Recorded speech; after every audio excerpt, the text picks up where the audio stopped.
Hello and welcome to the 741 channel. Thank you for stopping by.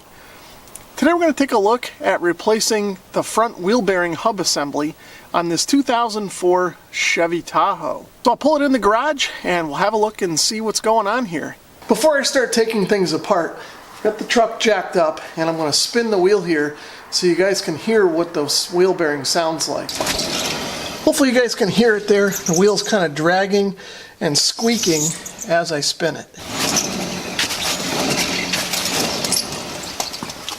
The other telltale sign that we have a bad wheel bearing here is that the wheel is actually loose. Hopefully you can see and hear it as I wiggle it.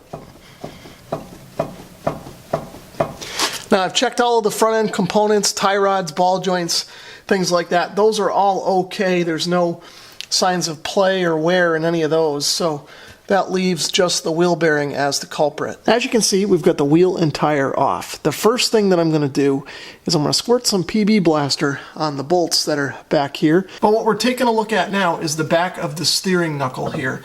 And what I'm going to do now is I'm going to squirt some PB Blaster on the bolts that hold on the wheel hub assembly. There should be 3 of them back here. And I'm also going to squirt some PB Blaster on the bolts that hold the caliper bracket on. You guys probably can't see that in this camera angle. So I'll squirt the PB Blaster on now and let that soak in while I work on the next couple of steps. Okay, so the next thing that I'm going to do is I'm going to take this piece of pipe and I'm wedging it between the seat and the brake pedal there. And the idea here is to apply the brakes so that the caliper clamps and holds the rotor and hub in place while I loosen the hub nut.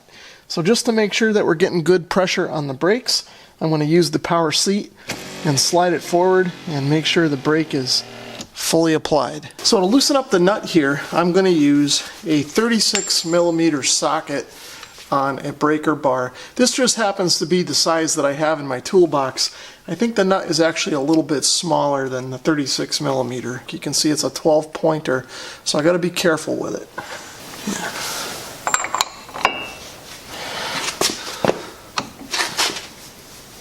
Okay, and that seemed to loosen right off. I don't know if that was maybe a little too loose, but it seems like it's coming off.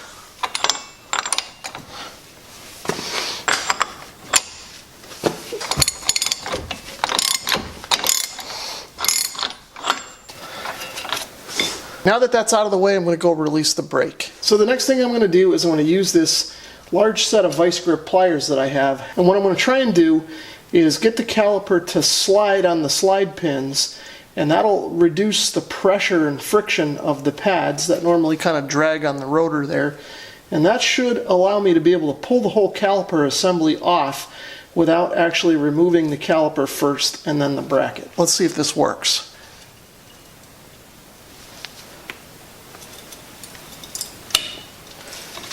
The other thing that I've done here, and I forgot to mention it, is I turned the wheel a bit just so I have more access on the back of the caliper here. Next up, hopefully you guys can see here, I've got an 18mm socket on the top caliper bolt, and I've got a 1/2 inch breaker bar here.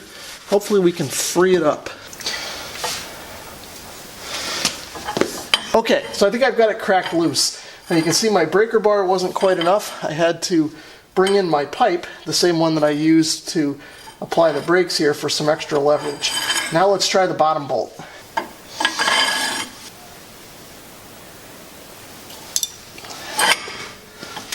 Okay, so we finally got that one. I wasn't sure if the bolt was coming loose or my breaker bar was falling apart, but looks like we got it. So there's a look at the 2 bolts that we're holding on the caliper bracket. Now that those are out of the way, I think we should be able to just pull the caliper out and rest it up here.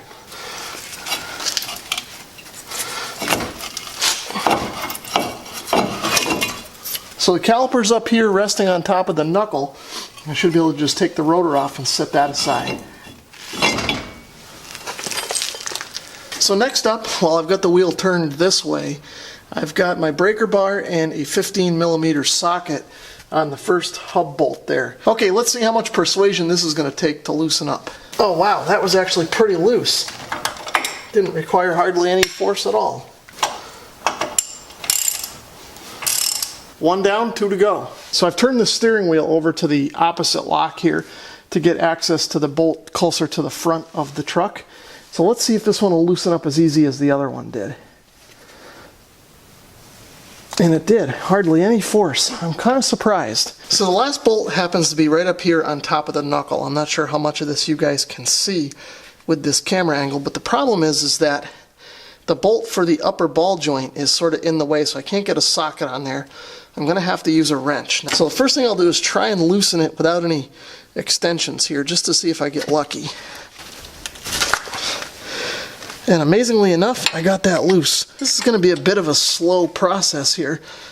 There isn't enough clearance to get my ratchet wrench on here, so we're just going to have to do a little bit at a time. Next up, what I'm going to do is disconnect this wheel speed sensor wire, and there is a connector up here just behind the shock that I'll disconnect first. Next up, there's a series of clips that kind of hold this thing to the chassis and suspension as it routes its way down here to the wheel hub. So I'm going to disconnect those, starting from the top and working my way down. Okay, so I've got the first clip disconnected. Now I notice there's a few zip ties here because this clip isn't connected to anything. I'm not sure what went on there in the truck's previous life before I owned it, but it looks like I need to cut these zip ties. We'll replace those later. Would have been easier to do this before removing the caliper, but we can still get it out of the way here. Okay, so that's all freed up from the chassis now. Okay, so I've got the bottom bolt all the way out. Now, I'm not sure if you guys can see this or not, but I can't pull the top bolt all the way out because it is caught between the bolt that holds on the upper ball joint and the CV boot here. So it's going to have to stay there. It is free of the threads from the hub and kind of pulled out as far as it can go, so it shouldn't be in the way, but it would be nice to get it all the way out of here if I could. Okay, so we've come to the fun part. Now we're going to try and beat this thing off. The best thing to do would be to get a hub puller and use that. It would push against the spindle and then kind of pull out. But I don't have one of those on hand, so I'm going to use everyone's favorite tool here, the BFH, and see if I can beat the thing off of here without damaging anything.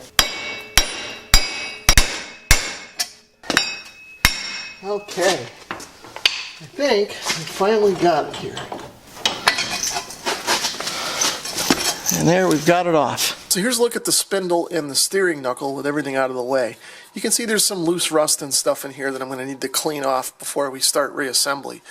The other thing you may notice is that this edge over here is a little bit dinged up. And that's because I got a little bit desperate when I was trying to hammer this thing off. And I ended up using a cold chisel over here to kind of try and pop this thing apart. Probably wasn't the best idea since I did mar this up a little bit, but I will clean it up and remove these burrs. Now, I don't recommend using this because you really shouldn't mark this up. You want everything to sit nice and flush. I think on this old Tahoe it's going to be okay with that marred up a little bit. This isn't a super critical surface, but again, it would have been better if I hadn't ruined it. So here's a look at the old hub assembly, obviously, and the new one side by side. The new one that I've chosen to use, as you can see from the box, is a Moog problem solver, and I got that from Rock Auto. There were cheaper options available and there were more expensive options available.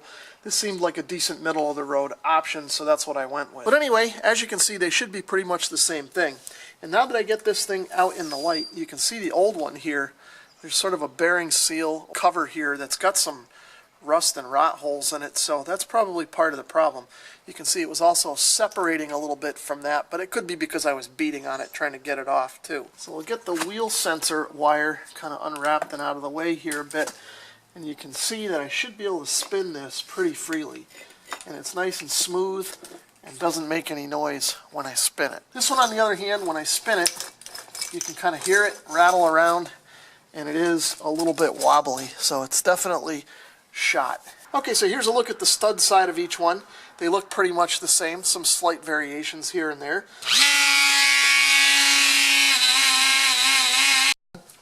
Okay, so as you saw, I used the Dremel tool to kind of clean up the flange here a bit and remove some of the loose rust and pitting. I also used a sanding cylinder on the Dremel tool just to grind down the few high spots that were caused by my chisel here. So I think we're going to be okay. This cleaned up just fine. So I'm getting ready to put the hub assembly back onto the spindle and steering knuckle. I've got everything cleaned up like I said before, and I've put a light coating of chassis grease on the outer raceway here and on the spindle just to help everything go together. Now, one thing that I decided to do is replace the bolts that hold the hub assembly onto the steering knuckle. I was looking at the old ones and the ends of them just looked a little bit chewed up, and I didn't want to take any chances with them, so I ended up getting these at O'Reilly Auto Parts. Here's a look at the box, and hopefully you can read the part number there, but I'll leave a link down in the description below in case you need a set of these for your Tahoe. Now, I was able to get that top bolt out once the spindle was able to be moved out of the way, so that wasn't an issue. Okay, so what I'll do is put a little never seize on these threads and get them ready to go into. As you can see, I've got the dust shield kind of mounted on here as well, and we're going to slip this thing over the spindle and get the teeth lined up. And we'll get this oriented, and then I'll spin this around so that the bolt holes line up to the bolts. So I know you guys can't see this from the camera angle, but I'm going to try and put the top bolt in here first and get the threads started, since that's the hardest one to access. Okay, so I got the threads caught on the top bolt. I'll work over here to one of these lower ones and try and get that one caught. And then I'll move over here to the last one and get that one in place. So I've got all the bolts finger tight. Now this one back here, I realize you guys can't really see it, but I can't get a socket on there, so I have to use the 15mm wrench to tighten that one up. So now we'll do the other two, but on those there's room to use my socket, so that's what I'm going to do. Okay, next up I'm going to put the rotor back on. To hold the rotor in place, I'm going to bring in one of the lug nuts and just kind of snug it up by hand. That'll keep it square and true, so that as I bring the caliper in and mount the brake assembly back on, everything stays lined up. Okay, so now I'll just make sure the pads are spread as far apart as they'll go, and then we'll just kind of work this down over the rotor. Okay, so I've got that over. Now I'll just line this up so that the bolts are aligned, and we should be able to thread those in. Okay, the threads on these bolts look okay, so I didn't end up buying new ones, but I am going to put a little bit of never seize on here just to help everything go together. So we'll get the top bolt in place and then just kind of move things around until we get it lined up. I'll bring back my 18mm socket and get those all tightened up. Next up, I'll put the spindle washer, and I might as well put a little never seize on here while I'm at it too. And now I'll put the spindle nut on. So what I'll do now is apply the brakes to hold the rotor in place.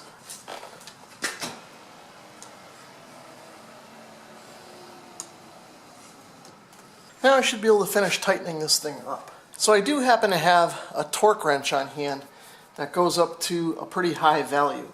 Now I did some research and it looks like the torque for this nut should be 155 foot-pounds. So since this one's a little more critical than the others, instead of just tightening it up as much as I can, I'm going to try and be somewhat accurate with this torque wrench. So let's see what happens. Okay, looks like we got it. I was almost there already, so I think we're good to go. Next up, I'm going to route this sensor wire where it needs to go, and the first thing to do is to install this plastic clip in this metal bracket here, and this should just clip in. So next up, I'm going to route this wire up along the upper control arm. Now, it looks like there's provisions here for some hole or something, but my truck doesn't have it, or there's something in the way here, it looks like, actually. And the previous owner of this truck, as you saw earlier in the video, just had it zip tied in. I'm going to do the same thing and just zip tie it to the control arm at the end here. But what I will do is use this upper hold down and push this through the hole that's in the control arm mount that's attached to the frame here. And I'll also route the wire through the clip that's in there. And you guys probably can't see it, but under the splash guard there, I'm just going to reconnect this connector. And there is a hole up here on the top of the shock tower to accept this clip that'll hold the connector down in place. Okay, and I'll bring in a couple of heavy-duty zip ties that I have here, and we'll bring those in. And just like the previous person had done, I'm just going to leave them loose on there so this wire can kind of flex as the suspension moves around. And I'll snip off the excess here, and we should be good to go. So one last test before I drop the Tahoe onto the ground.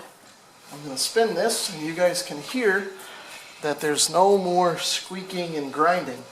It's rolling nice and smooth, so I think we should be good to go.